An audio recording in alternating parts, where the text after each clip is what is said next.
Students, तो आज हम स्टार्ट करेंगे लेंज लॉ।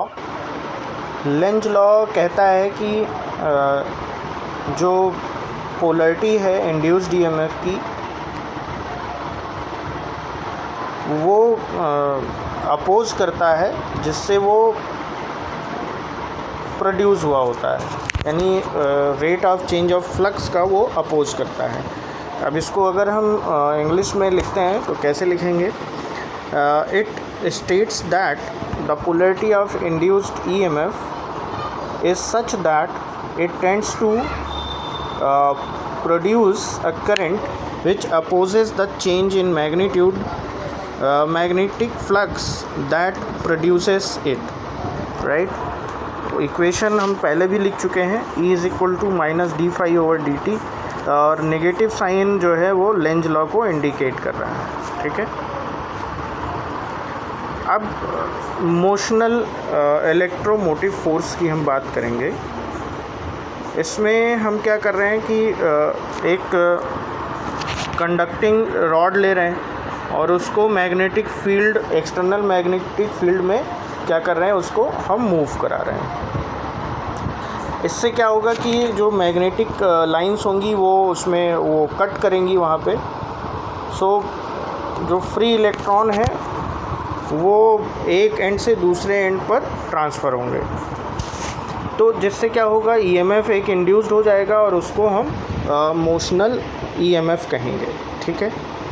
और अगर मैं बात करूं सबसे पहले तो इसमें हम ये जानते हैं कि जो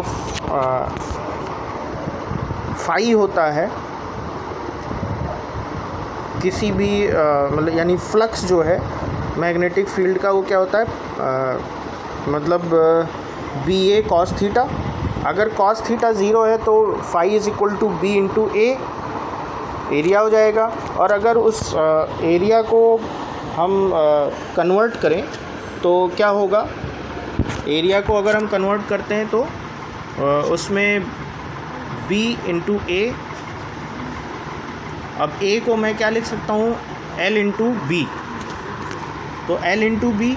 और यहाँ पर अगर हम डिस्टेंस x रखें तो L इसका रॉड का अगर लेंथ है मेरा DL, और रॉड से लेकर किसी पॉइंट पर हमको x पॉइंट पर अगर हमको वेलोसिटी निकालनी है, सॉरी मैग्नेटिक फील्ड निकालनी है, तो वो x हो जाएगा, तो L इंटू एक्स।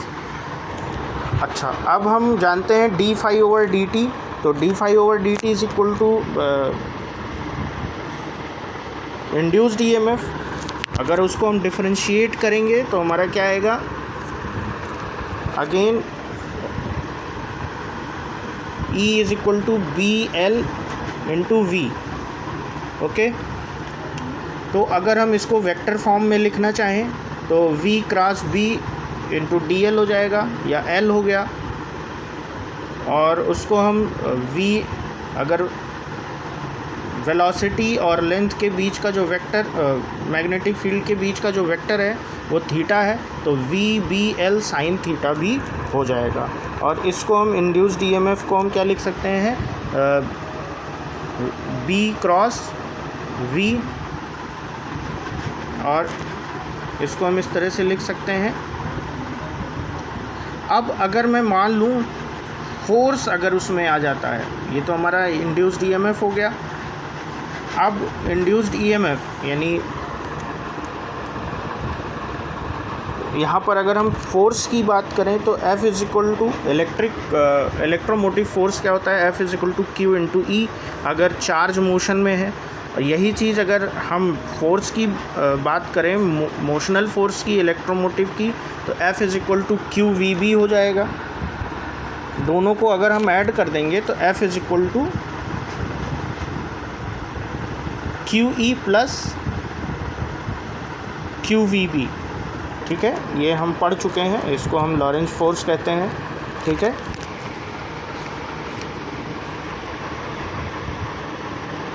अब हम बात करेंगे एडी करंट की। तो एडी करंट क्या होता है,